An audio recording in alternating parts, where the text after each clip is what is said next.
Sí. Bueno, la bienvenida a todos ustedes. Soy el doctor Restituyo en su programa de cada miércoles, TV Hace tu Voz, la hora del neurólogo, hoy miércoles 25 de enero del año 2023, con nuestro invitado, el doctor García Bello, Eliomar, que en breve será introducido por la doctora Kenia Félix. Gracias por aceptar traer este tema de tanto interés como es el colesterol y su relación con las enfermedades cardiovasculares. Nuestro amigo el colesterol, muy interesante hasta el título de la conferencia. Así que lo felicitamos antes de comenzar, porque yo sé que va a ser interesante. TVA se sale cada miércoles, tal como lo dijimos. Ya sobrepasamos más de 1000 suscriptores. Le agradecemos a todos que están suscritos con TVAC. Nuestro invitado de hoy, que es la primera vez que participa, lo invitamos a que conozca este programa. Esto se graba, se pasa a YouTube y se le envía a su contacto, y por eso lo invitamos también que se suscriba para ofrecer más visibilidad a este programa que se emite desde Estados Unidos, New Jersey, New York, en otro caso con la doctora Kenia Félix, que nos ayuda desde Boston, Massachusetts. Ya sobrepasamos más de 923 videos y más de 1300, 1400 suscriptores. Pueden levantar su mano, pueden también hacerle preguntas a nuestro invitado, y a los que no conocen nuestro consejo directivo, aquí están los fundadores, los primeros en el año 1989, hace 34 años, el doctor Eliseo Guzmán, doctor Bautista, luego entró Williams, entré yo, y más recientemente una nueva generación como Carmen, Cristian y los demás que nos ayudan al desarrollo de la misión de esta asociación. Igual que la doctora Frances Robles, que ejerce en gastroenterología en la Florida, fue de las pioneras en esta institución. Y en este programa de TVH nos ayuda Elba Rosa, la doctora Hermosén, Yocasta Hermosén, Carmen Rodríguez, Kenia también, Kenia Félix, la doctora Raiza y también la doctora Silveria Alcántara, posteriormente también el doctor Ruiz y el doctor William, que más tarde va a entrar a este programa.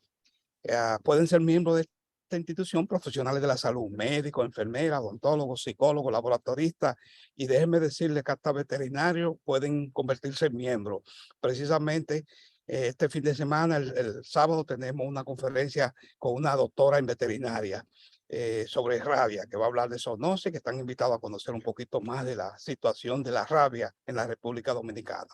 Todo aquel que se convierte en miembro va a recibir muchos beneficios. No nos vamos a detener en ello, pero sí destacar que entregamos un diploma de membresía, como lo hacen las organizaciones americanas, también un ID, y además la historia de que usted va a pertenecer a una institución de 34 años de servicio. El doctor Eliomar no tiene ningún conflicto de intereses, es invitado nuestro, y le agradecemos su haber aceptado esta invitación.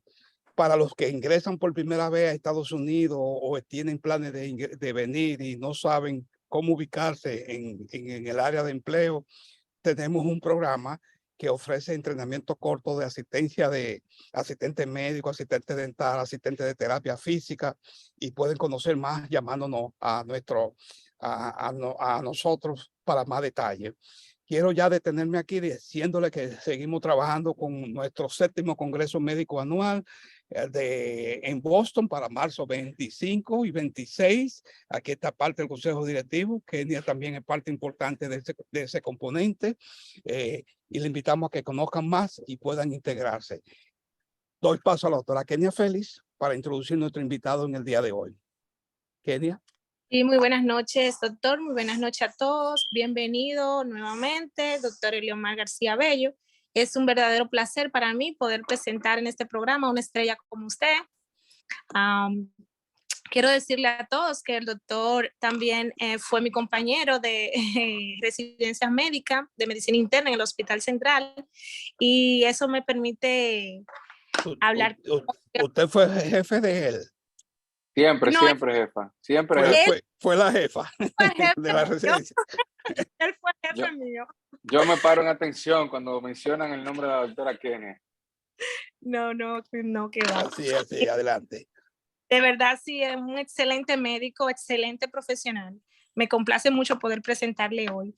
Él es Eliomar García Bello, como ya dije, es cardiólogo clínico, ecocardiologista, es graduado de medicina general, realizó posteriormente una especialidad de medicina interna en el Hospital Central de las Fuerzas Armadas, avalado por la Universidad Autónoma de Santo Domingo. Luego realizó una subespecialidad de cardiología en CEDIMAT, Plaza de la Salud, y también tiene un máster en arritmias clínicas. El doctor tiene una particularidad y es que es médico docente y trabaja en un proyecto paralelo educativo donde se divulga contenido académico útil para pacientes y también para colegas médicos. Actualmente labora en el Centro de Medicina Avanzada y Telemedicina, CEDIMAT, Santo Domingo, República Dominicana. Él dirige la unidad cardiovascular de Premium Diagnóstico y tiene consulta privada en HS Medical, ubicada en NACO. Entonces, en el día de hoy, el doctor nos trae el excelente tópico de nuestro amigo el colesterol. Yo sé que es un tema bastante interesante, que afecta a muchísimas personas y que llama mucho la atención porque para muchas personas el colesterol es algo bueno, pero realmente hay mucha tela que cortar este tema. Entonces, así es que doy paso al doctor para que nos exprese todos sus conocimientos en el día de hoy. El espacio es todo suyo, doctor García Bello. Puede iniciar. Muchas gracias, Kenia. Muchas gracias a todos y por esta oportunidad. Es muy lindo compartir el conocimiento. Como dijo Kenia, esto no es nuevo para mí. Yo lo hago prácticamente todos los días. Trato de aportar algo a mis colegas, a mis pacientes y a personas que no son ninguna de las dos anteriores.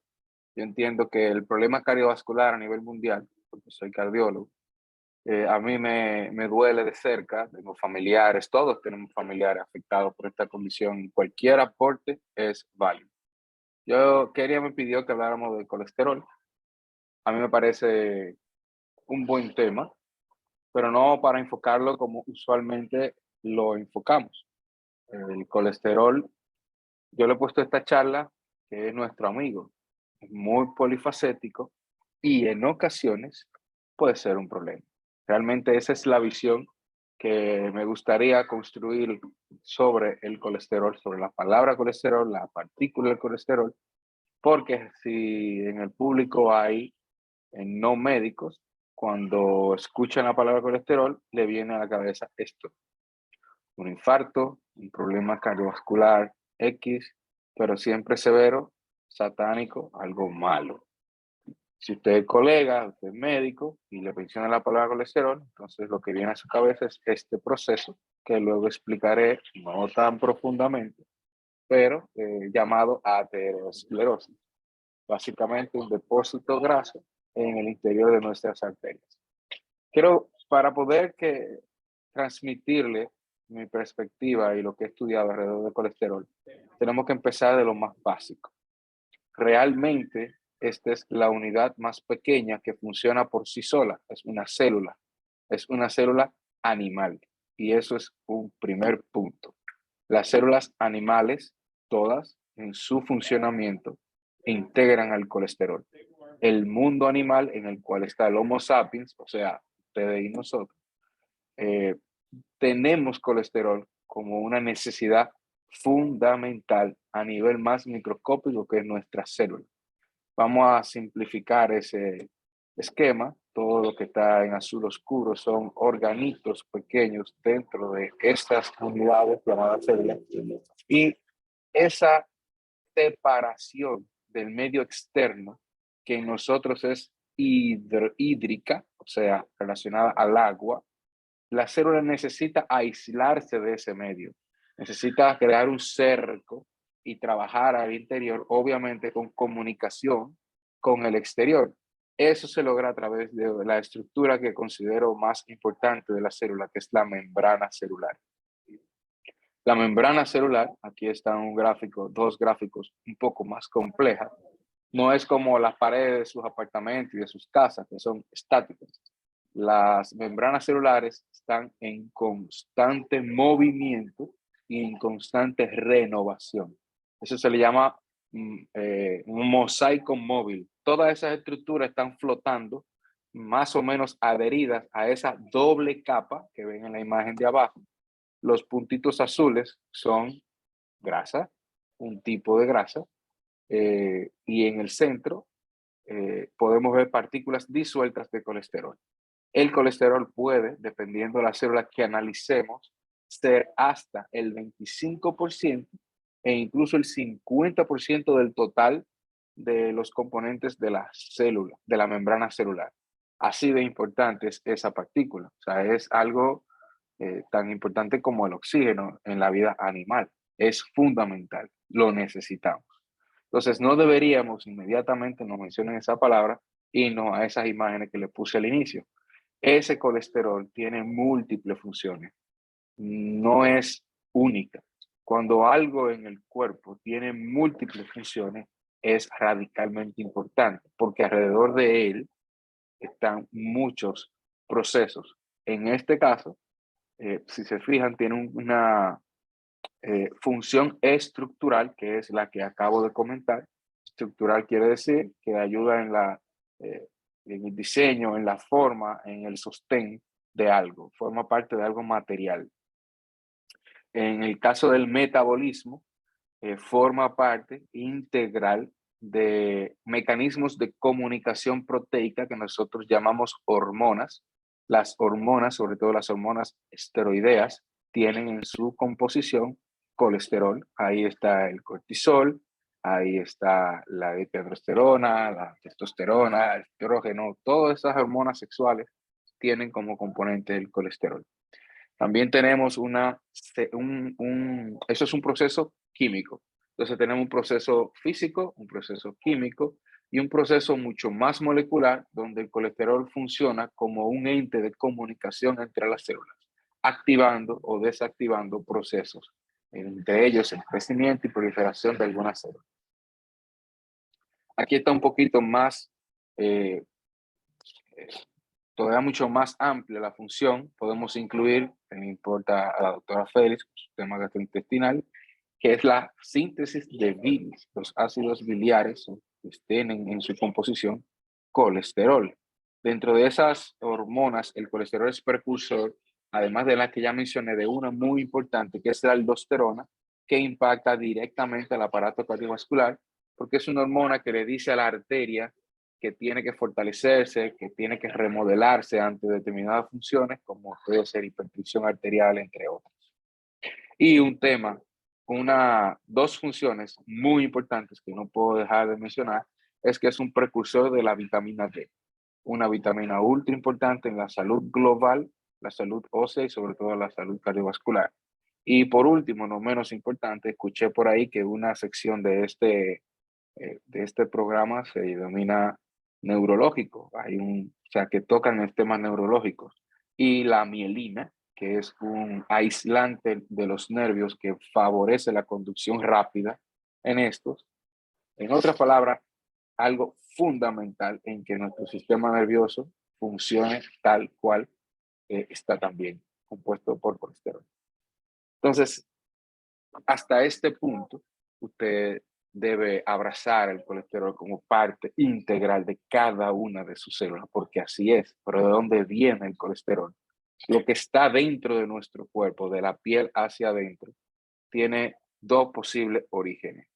O yo utilicé elementos más pequeños y lo fabriqué, o yo lo consumí desde el exterior.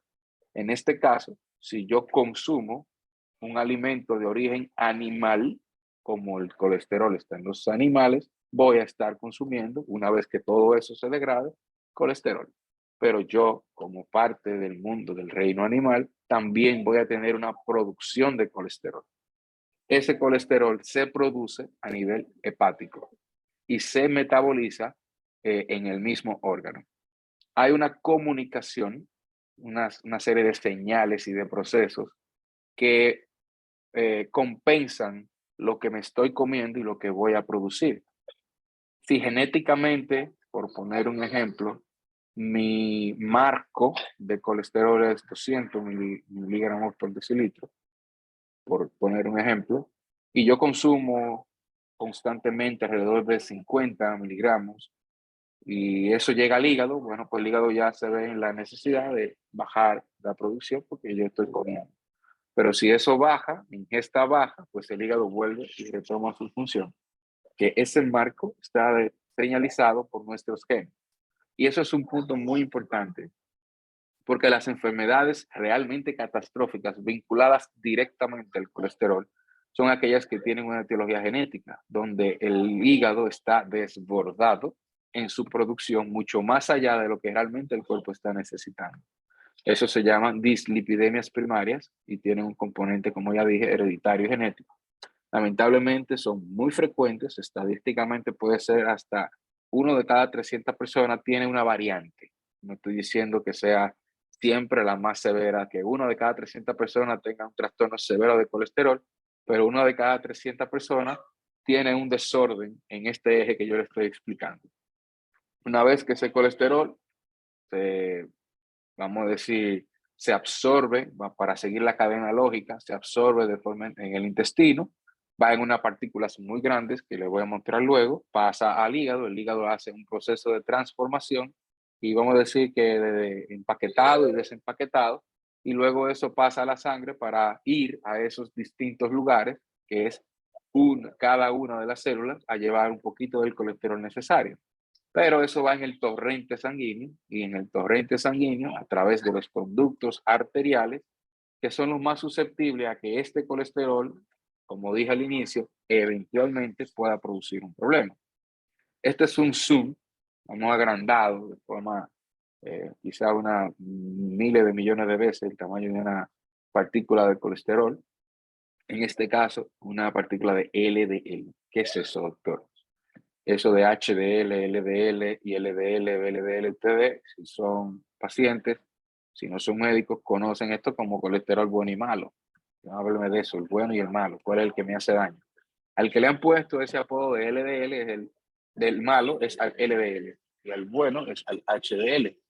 Fíjense que este gráfico a la izquierda de su pantalla está la maraña, que quiere decir cada uno de los elementos que conforman algo llamado lipoproteína. La lipoproteína, que es lo que medimos en sangre, no es colesterol. Es la molécula donde va transportado el colesterol. Es el transportador del colesterol y tiene diferentes tamaños, diferentes compartimientos, diferentes funciones e interacciona de forma diferente con los distintos órganos.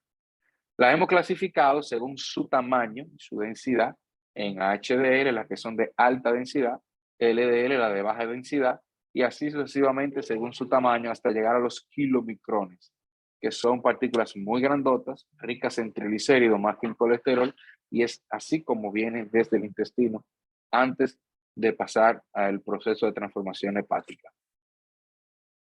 Entonces, el colesterol, punto aquí, punto importante, punto álgido, en su forma natural, incluso el llamado malo LDL, no es elemento de agresión para el endotelio. Endotelio es la capa más interna de una arteria. No agrede, pero hay otras cosas que pueden, uno, agredir ese endotelio y una vez lesionado, ahora sí el colesterol puede representar un problema. Y dos, hay situaciones bioquímicas, elementos que el paciente puede estar bajo la influencia que modifican ese colesterol. Ya no es una lipoproteína virgen, ya ahora tiene un proceso de oxidación, ya tiene ahora un proceso de modificación que la torna agresiva para ese endotelio, porque ya es anormal, ya es atípica. También están partículas que son muy pequeñas, que tienen alguna deformidad, ya también mediado genéticamente, y ese colesterol sí puede agredir el endotelio e introducirse debajo de las capas para formar lo que se denomina médicamente aterosclerosis. Quiere decir una esclerosis, un endurecimiento producto de grasa dentro de las arterias. Se le puse ese nombre porque ateros quiere decir como pasta. Y en el corte de una arteria que está enferma se ve así como una pasta. No confundir con arterioesclerosis, que es simplemente cuando la arteria se endurece porque perdió elasticidad, producto del envejecimiento.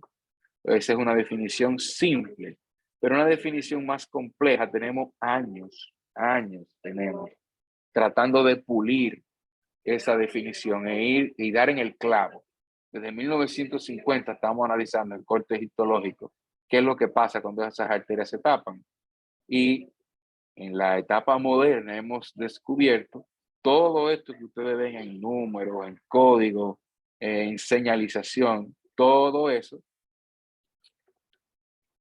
son elementos inflamatorios. Esa es la interacción que está teniendo el colesterol como un elemento de cientos de elementos que están formando esa placa aterosclerótica. Ahí está interactuando el sistema inmunológico del paciente, el sistema muscular de la arteria, el sistema regulador químico del endotelio, entre otras cosas. Al final de cuentas, hemos empezado en Virchow, que fue un patólogo que dijo que esto era un proceso inflamatorio y que en ese proceso inflamatorio habían partículas de colesterol depositadas. Le hemos dado la vuelta, olvidamos la inflamación y atribuimos todo al colesterol que encontramos ahí depositado, y ahora hemos regresado al punto cero, donde sabemos que la inflamación es realmente la chispa de este proceso y no el combustible. El combustible, bueno, puede alimentarlo también, pero el combustible, porque eso es lo que se deposita allí, entre otras cosas, es el colesterol. Entonces, el resultado de eso es que en cualquier lugar donde hay una arteria, ese depósito graso puede ir paulatinamente, lentamente, obstruyendo el paso natural de la sangre por ese conducto. Tenemos problemas de este tipo en las arterias del cerebro, en las arterias del cuello, en las arterias de las piernas, y lo que realmente es causa de muerte a nivel mundial en las arterias del corazón, que llamamos coronarias. Entonces no los voy a aburrir con bioquímica, molecular y procesos, pero de izquierda a derecha en esa imagen es como evoluciona el proceso aterosclerótico. Primero es una pequeña partícula que inflama, el cuerpo puede resolver ese proceso o puede agrandar ese proceso. A veces las células blancas de su cuerpo, cuando van a resolver una partícula extraña, crean más problemas que soluciones, pero esa es la minoría de las veces. Y hay otros elementos ahí que tienen que estar conjugados. Fíjense que lo primero, lo que está en contacto con el colesterol y todas las sustancias que van por la sangre es esa capa muy delgada que se llama endotelio. Esa capa está viva, no es un recubrimiento plástico ni nada, pero eso está vivo. Cada una de esas células tienen sensores y también produce sustancias que regulan cada pedacito de esa arteria. Entonces, ese endotelio es el principal en ser dañado y eso lo daña metales pesados, eso los daña, como dijimos, el colesterol oxidado, la hipertensión arterial puede desgarrar eso, hay infecciones que también lo pueden producir. Y una cosa muy importante es que los trastornos de la glicemia, en otra palabra, todo lo que tenga que ver con diabetes y prediabetes, también daña el endotelio.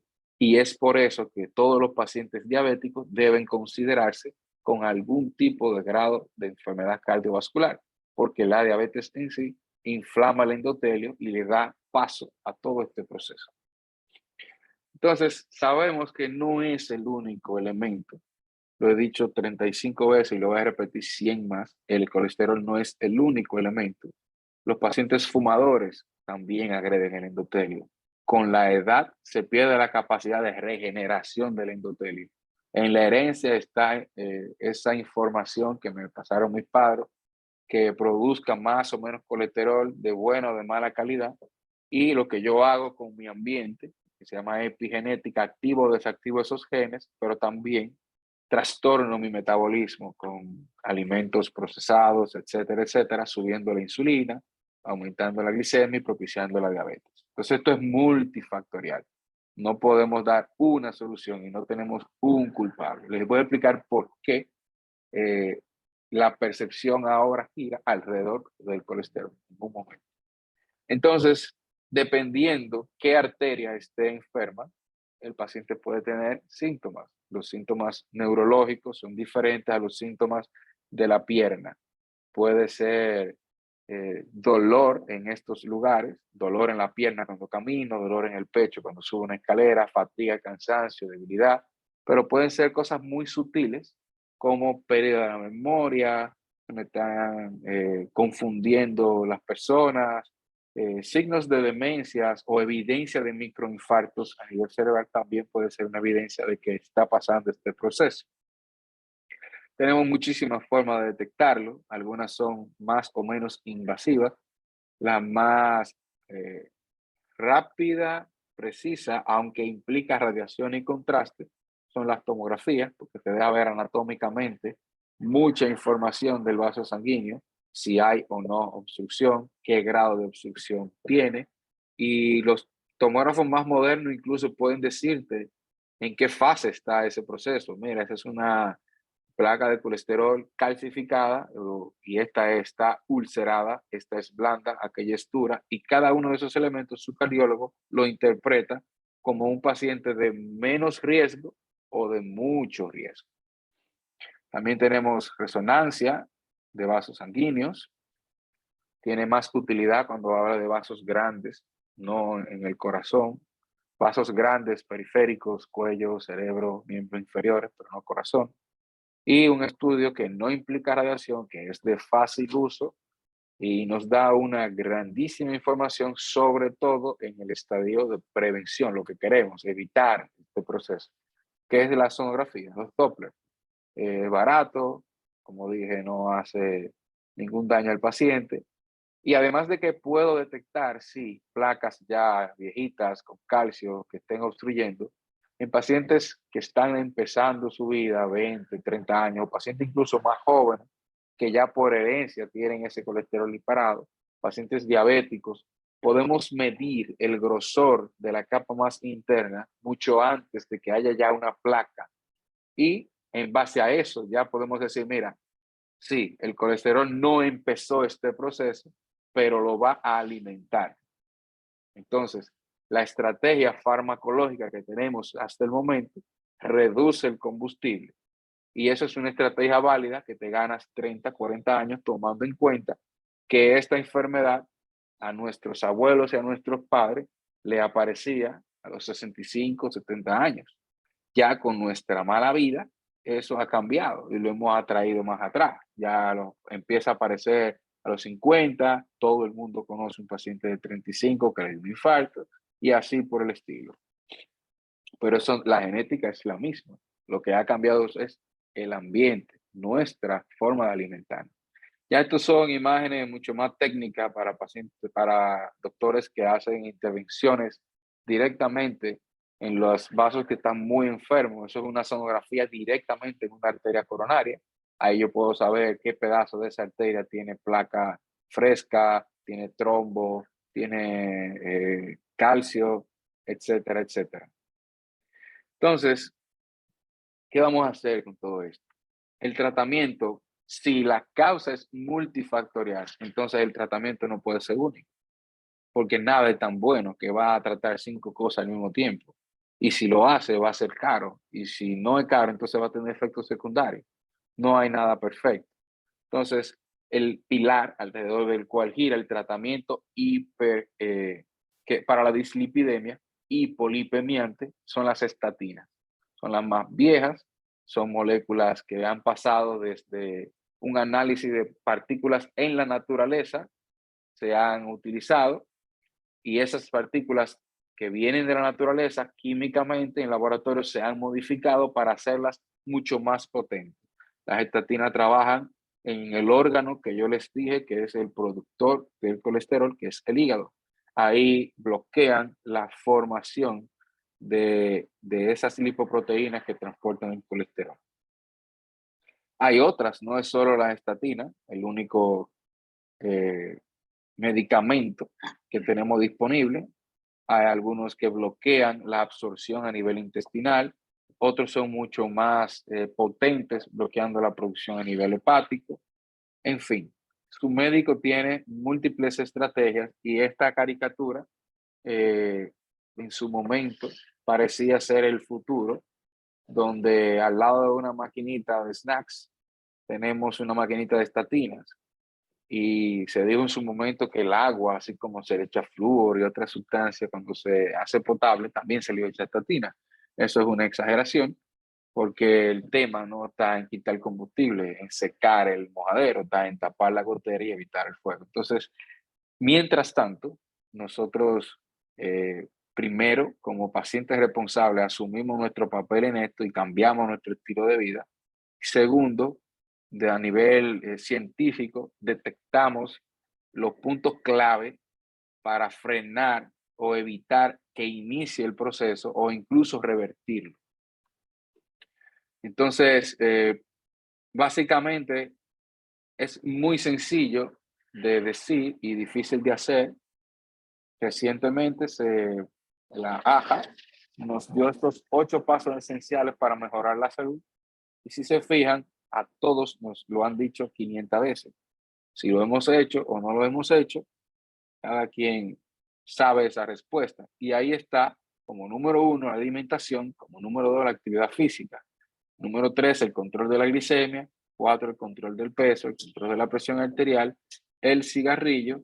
Y recientemente que se agregó, porque eran 7, la calidad del sueño. Los trastornos de sueño suben el colesterol.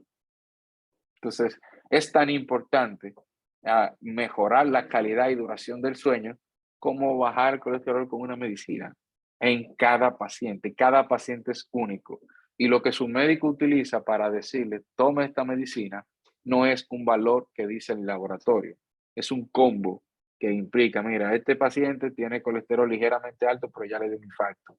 No puedo dejar ese proceso atento a que va a comer lechuga y va a hacer ejercicio. Que coma lechuga, haga ejercicio, que coma vegetales y también se tome la medicina. No es así. Ahora, pacientes que son más jóvenes, que no tienen enfermedades, que no es un colesterol exagerado. Exagerado quiere decir LDL más allá de 190. Ese es el punto de corte para uno como clínico sospechar que ese paciente tiene un problema hereditario en alguna vía de producción, absorción o síntesis del colesterol.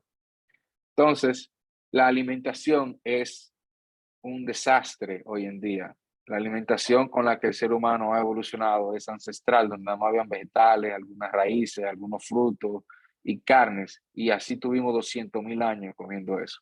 Pero hace 9.000 años se nos ocurrió cultivar cosas y hace unos pocos años se inventó el refresco de cola, para no decir nada. Y en esto es que andamos día a día. Esa es una alimentación que no evolucionó con nosotros, rica en gusto, pobre en nutrición. Si a eso usted le suma que vivimos un día a día aislados, sentados, con trastornos de sueño, cargados de estrés, lamentablemente esto se le ha puesto como el estilo de vida occidental, o sea, del Atlántico para acá, nosotros, ustedes y yo. Esto es un ambiente que causa diabetes, obesidad y por supuesto aterogénesis, que es la raíz de todos estos procesos de enfermedad crónica. Entonces, los alimentos que tienen colesterol han sido satanizados porque el ejemplo más importante de todo esto es el huevo. Todo el mundo entiende que el huevo no se puede comer porque sube el colesterol. Las cantidades que hay en un huevo, en 2 huevos, no van a alterar significativamente el colesterol. Le aporta proteína, le aporta vitaminas liposolubles, le aporta colina, entre otras cosas. El problema no es ese. Vuelvo y digo, es el combo completo. Los camarones tienen sí mucho colesterol. Los quesos, los embutidos y los productos derivados de la leche sí tienen mucho colesterol, pero eso no implica, como he tratado de transmitirle, que sean necesariamente malos. Peor son los embutidos, que además del colesterol tienen otras cosas que generan inflamación crónica. Ahí sí estamos ligando el fuego y la gasolina. De los esquemas dietéticos, ninguno ha podido superar al esquema o patrón o forma de alimentarse, no me gusta la palabra dieta, mediterráneo. Si bien el esquema triangular tipo pirámide está perdiendo uso. Es una forma rápida y visual de decirle al paciente qué es lo que usted más tiene que comer, estando en la base de la pirámide, y a medida que va subiendo, significa que es menos frecuente en su semana, en su mes, en su día a día, la ingesta de esos alimentos. Fíjense que la base grandota, muy grandota, son vegetales. Vegetales, vegetales y vegetales.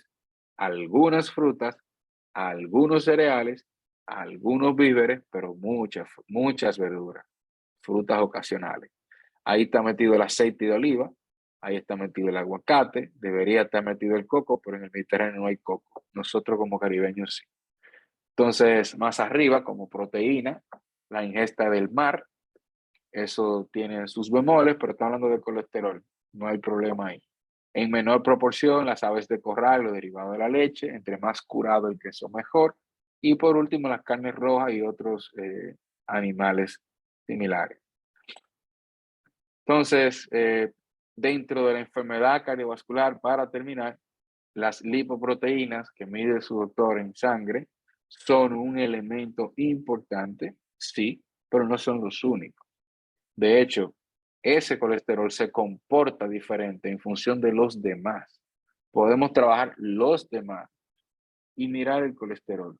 Pero si el colesterol ya está dañado, si hay un endotelio enfermo, si ya hay enfermedad cardiovascular establecida, el riesgo familiar o el riesgo individual calculado es alto, pues no nos queda de otra que actuar con las medicinas que tenemos, y la potencia de esa medicina también la dicta la necesidad que yo tenga que reducir. Entonces, nada, como le dije, esto es lo que yo hago todos los días en mi página educativa, está en Instagram por el momento, se llama Cardiología Moderna, y si pasan por acá a Santo Domingo también estamos a su orden. Muchísimas gracias. Muchas gracias a usted, doctor. Excelente conferencia. Nos ilustró ahí hablándonos del colesterol. Ahora vamos a dar espacio por si el público quiere hacerle alguna pregunta a este excelente tema. Hello. Sí, Sí, el doctor Ramírez. Sí, ya está el doctor Ramírez en Massachusetts. Adelante, doctor. Oye, pues yo lo felicito, además de que tiene un parecido a mi hijo también. Oh, sí. A mí, Carlos, sí, tiene un parecido con su barba. Bueno, doctor, Sí. yo lo felicito, yo lo felicito. No se ve bien en la foto tuya. Si puedes mover tu micro. Ajá, Ahí. ahora sí. Sí, Sí. tengo una pregunta, por favor, y es con respecto a que cuando usted habla de la oscilación del colesterol, me llama la atención ya que hay pacientes que tienen familiar hypercolesterol, que es un trastorno genético ligado, Sí, familiar. exacto, que es un problema genético.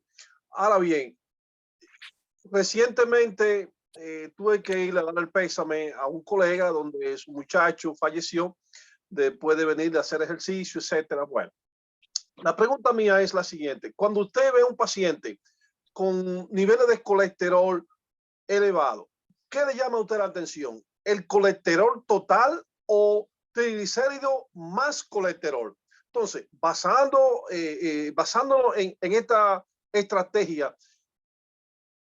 ¿qué haría usted entonces con este paciente que tiene un colesterol elevado, pero no tiene triglicérido tan alto? Esa es mi pregunta. Gracias. Ok.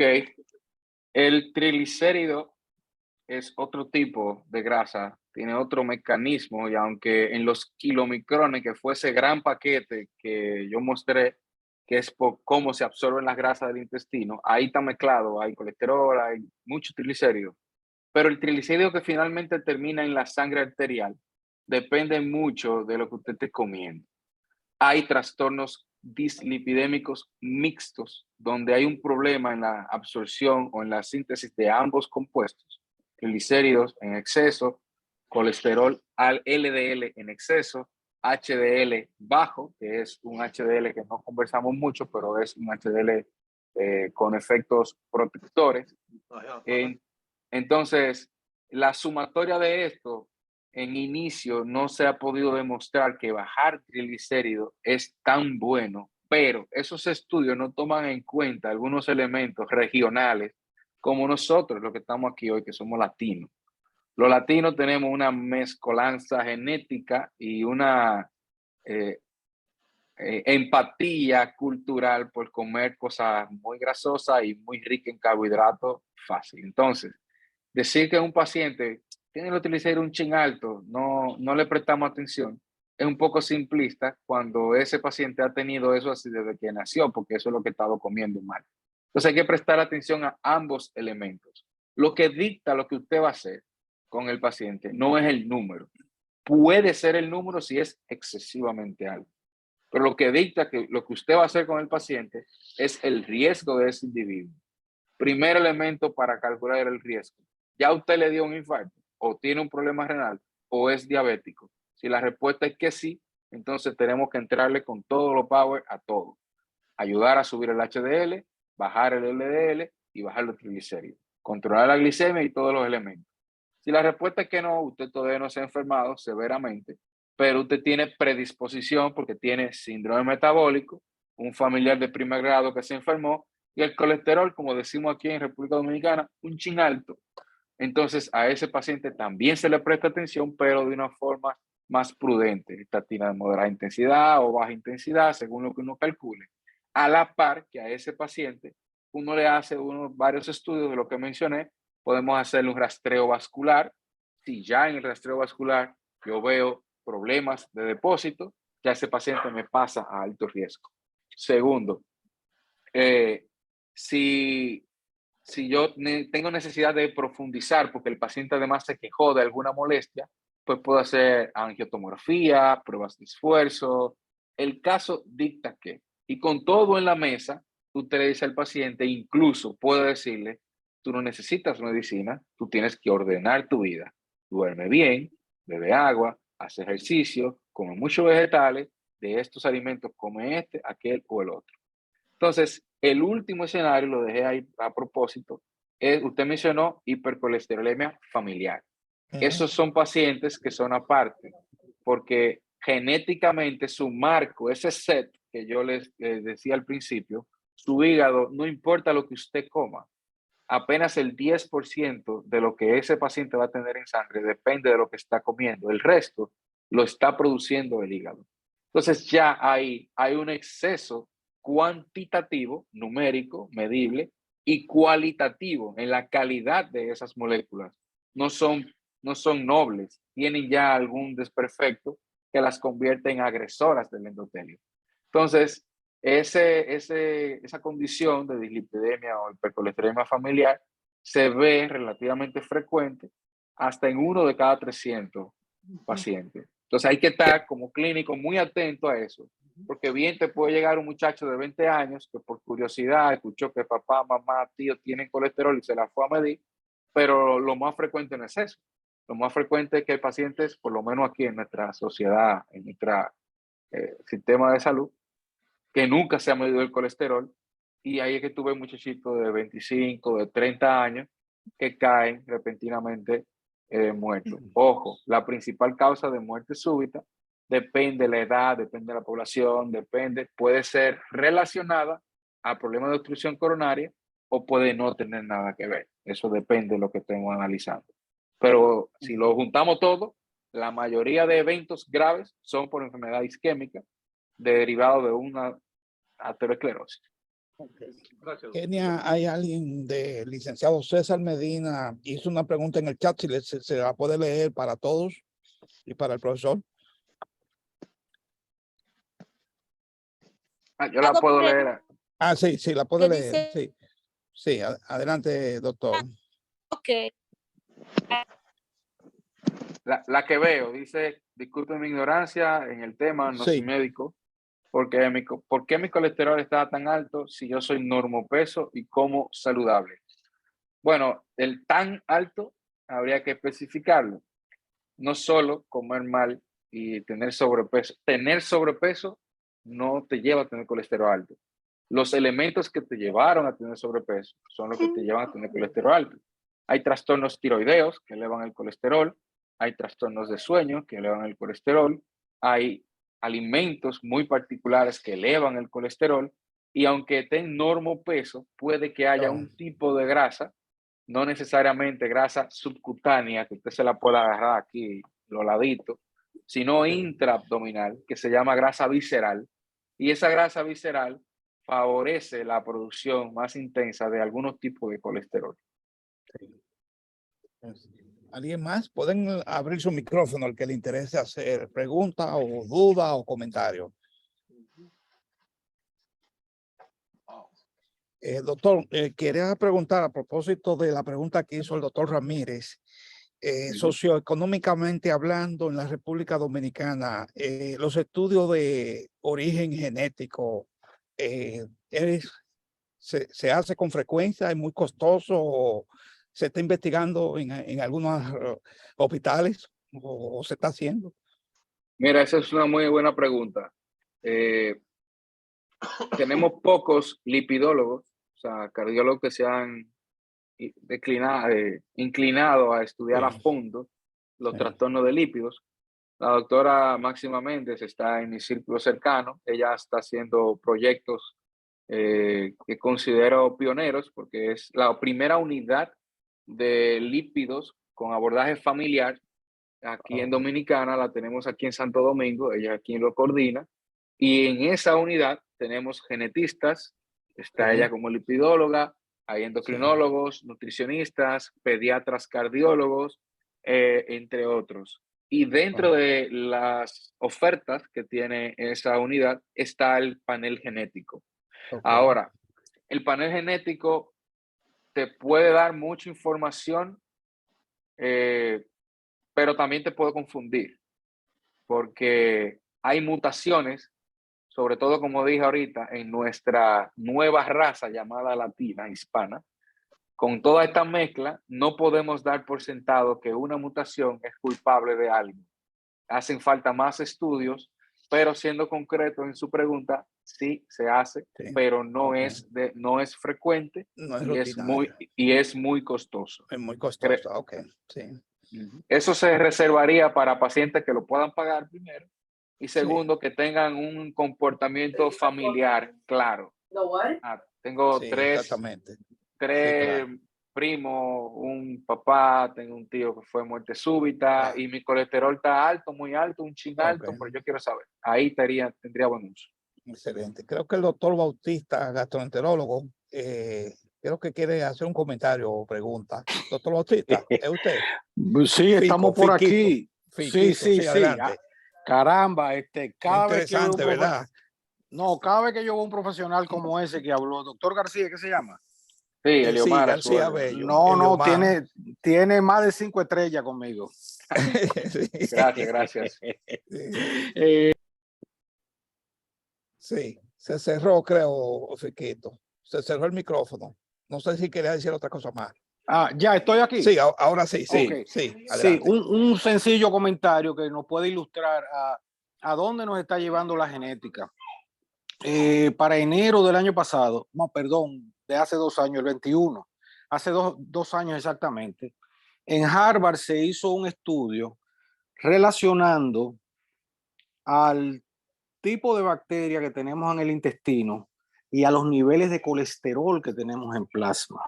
Se encontró que hay ciertas bacterias que tienen esa genética que les da la facilidad de metabolizar el colesterol en el intestino, y se ha encontrado que los niveles de colesterol en materia fecal son bajos en estos pacientes.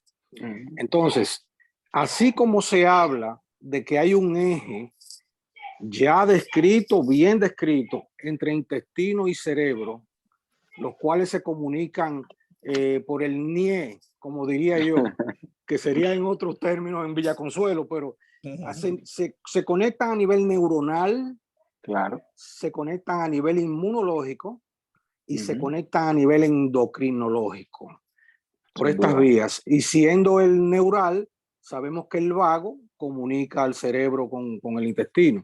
También se ha descrito un eje entre intestino y pulmón, siendo estos pacientes que son más receptivos al COVID aquellos que tienen cierto tipo de bacteria alterada en intestino. Esto es muy interesante lo que está pasando con el microbioma intestinal. Sí, fabuloso. O sea que, y finalmente un comentario al margen, las estatinas tienen por lo general, que yo recuerde, un núcleo que viene de la propia naturaleza, que se llama Sí. el Red Yeast Rice, Rice, como sí. el Red Yeast Rice, que es el mismo núcleo que tiene el Lipitor, por ejemplo, y se ha visto que causa cambios también a nivel plasmático del colesterol y sin los efectos secundarios propios de las estatinas. Esto no quiere decir con ello, no quiero decir con ello que es el estándar de tratamiento, pero que es bueno darle seguimiento a estas cosas para el paciente que, por ejemplo, no pueda comprar esas pastillas tan caras muchas veces en nuestro país como son las estatinas. Gracias, esos eran los comentarios. Sí, gracias, doctor Bautista. Con respecto a eso que usted mencionaba, la levadura de arroz rojo, Exacto. Red Rice Yeast, yo lo mencionaba que cuando inventaron las estatinas salió de eso. O sea, se descubrió que esa molécula reducía el nivel plasmático del colesterol y luego se purificó, se filtró y se amplificó. Y de ahí es que salen las estatinas. Exactamente. Tienen menos potencia, también tienen menos efectos secundarios, porque los efectos secundarios van a proporcionar a la potencia. Efectivamente, sí. Me parece muy interesante. Sí, Kenia, adelante. Quería seguir en el mismo tenor de lo que habló el doctor anterior. Yo vivo aquí en Boston, voy a hablar como paciente. Yo vivo aquí en Boston. Ustedes saben que en Boston la medicina es un poquito diferente a otros estados, porque como aquí hay tantas universidades, tantos estudios, todo eso, todo se enlaza acá. Yo estaba viendo, mi hermano tiene una hipercolesterolemia y yo estaba viendo todo lo que a él le indican y yo me fijo que cuando le están indicando, aquí le dan como 10 hojas cuando usted sale de la consulta y le ponen en un lado el plan que usted va a seguir, su diagnóstico, dan todo. En el plan de mi hermano, él tenía el colesterol elevado, a él le pusieron que haga ejercicio, todo lo que el doctor dijo, pero también le ponen abajo fortalecimiento de la microbiota intestinal. Hay muchísimos estudios que avalan, pero no pasan de estudio. Pero cuando los estudios que se hacen aquí son de alta evidencia, muchas, la mayoría optan por medicar con si se puede. Entonces, ellos le ponen fortalecimiento de la microbiota intestinal, le mandan a hacer cultivos porque el paciente tiene algún síndrome de sobrecrecimiento bacteriano que no está permitiendo que el colesterol se degrade adecuadamente, porque ya sabemos que si bacterias capaces de degradarlo. Y ellos le mandan a hacer todo eso y me di cuenta que eso se hacía acá con mi hermano, porque a él se le...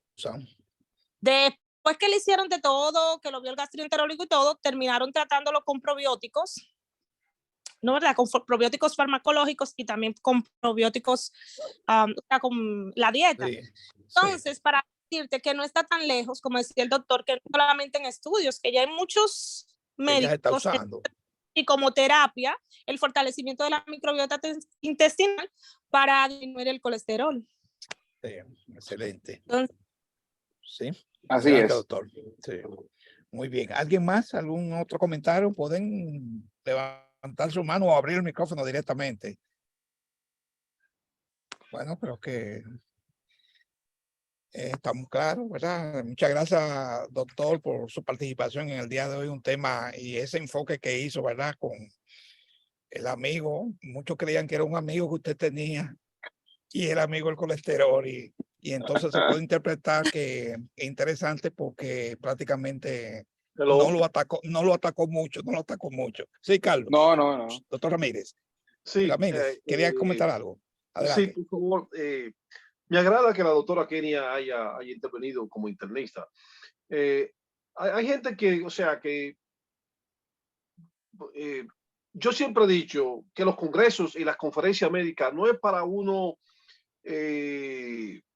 estar de acuerdo en todo lo que dice el interlocutor o el charlista, el invitado. Claro está, merece todo el respeto porque nos está ilustrando. Pero a nivel científico siempre tenemos que estar alerta sobre las informaciones, ¿verdad? Y yo lo felicito al doctor porque ha dado una charla al nivel, ¿verdad? Al nivel. Yo quiero hacerle otra pregunta, porque a veces hablamos de medicamentos, pero no decimos cuál es la constitución bioquímica de ese elemento. Mi hermano, mi abuela está tomando tal pastilla, pero ¿qué está tomando su abuela? ¿Qué está tomando su hermano? La estatina tienen una amplia aplicación y tienen que ver con calcio. Entonces, la pregunta mía es a nuestro invitado, doctor, ¿la estatina interviene en ese depósito de ateromas en tanto en la left anterior descending o left o right coronary artery, para que no se deposite ese colesterol, especialmente el colesterol de lipoproteína de baja densidad? Gracias, doctor. Muchas gracias. Sí, las estatinas tienen un efecto paradójico, pero es un efecto paradójico ante nuestros ojos, ante nuestras herramientas limitadas de medir la enfermedad. Me explico. Las estatinas, en resumen, si usted le hace un score de calcio a un paciente sin estatina y estaba en 900, y usted ve que tiene lesiones, y lesiones algunas calcificadas, otras no tiene calcificadas, y usted le da estatina porque el riesgo le dio alto, porque los niveles le dan alto, por todo lo que hablamos al principio, usted la estatina de alta intensidad. Al año, a los 2 años, usted repite el score de calcio y va a encontrar que el calcio está en 1500. Entonces el paciente le va a preguntar, doctor, estoy peor y usted me dio esa estatina y no me sanó. Entonces, la estatina vamos a decirlo simple, ayuda a cicatrizar las placas de colesterol que ya estén. Exactamente. No es que la estatina va a decirle al calcio, mira, aquí no hay nada, pégate aquí. La estatina desinflama, tiene otros efectos pleiotrópicos, que es como se llama, además de inhibir en el hígado la síntesis de colesterol. También desinflama un poco, pero sí favorece y predispone a que esas placas blandas pasen a un estado de cicatrización o de calcificación. Eso no necesariamente es malo ni tampoco es bueno, pero es un efecto que sucede y hay que conocerlo porque esa pregunta que usted hizo la hacen los pacientes. No, pero doctor, usted me dijo que no iba a enfermarme más, la medicina tiene que evitar que yo me enferme, pero tengo más calcio. El calcio se va a depositar donde ya había enfermedad. Lo importante es el grado de estenosis. Y hay un eje al margen, que es el eje del metabolismo del calcio, que hay que también analizarlo. Hay que ver cómo está esa vitamina D, qué salud ósea tiene ese paciente, la función renal global. O sea, son cosas que hay que analizarla en conjunto, porque cuando uno se pone así tubular, aprende mucho de una cosa, pero se le olvidan muchas otras. Exacto. Sí, así. Bueno, Kenia, cerramos la conferencia con algunas palabras finales suyas o del doctor Leomar. Adelante, Omar, puedes cerrar. Bueno, muchas gracias a todos por escucharme, sobre todo a los que me invitaron, la doctora Kenia, el doctor Restituyo, muchísimas gracias. Yo estoy aquí a su orden, me encanta esto, creo que se nota que me gusta hablar me gusta hablar de mis temas. Se nota. Vendrán otro tema más, no se preocupe que lo vamos a bien. combinar ahí con el microbioma humano también. Ese es buen tema, Un buen tema interesante que hay que aprender más. Por favor, invítelo para que hable sobre arritmia cardíaca, por favor. Ay, me encanta. También. Soy especialista en eso. Sí, Kenia quiere decir otro tema también. Sí, que el doctor va a decir eso mismo, que es especialista en arritmias clínicas y nos puede hablar excelentemente bien de extrasístoles y de muchas arritmias. Realmente un tema bastante interesante. En otra ocasión. Sí. La vamos a coordinar y trabaje con eso para que le pase la información a Elba. Profesor, el doctor Leomar, muchas gracias por venir y estar con nosotros. Gracias a todos ustedes por participar, doctor Bautista y todos los que entraron por primera vez. Les quiero hacer una invitación final que se suscriban a este canal para ver esta conferencia y otras más. Buenas noches. Perfecto. Gracias. Buenas Muchas noches. gracias. Buenas noches. Gracias.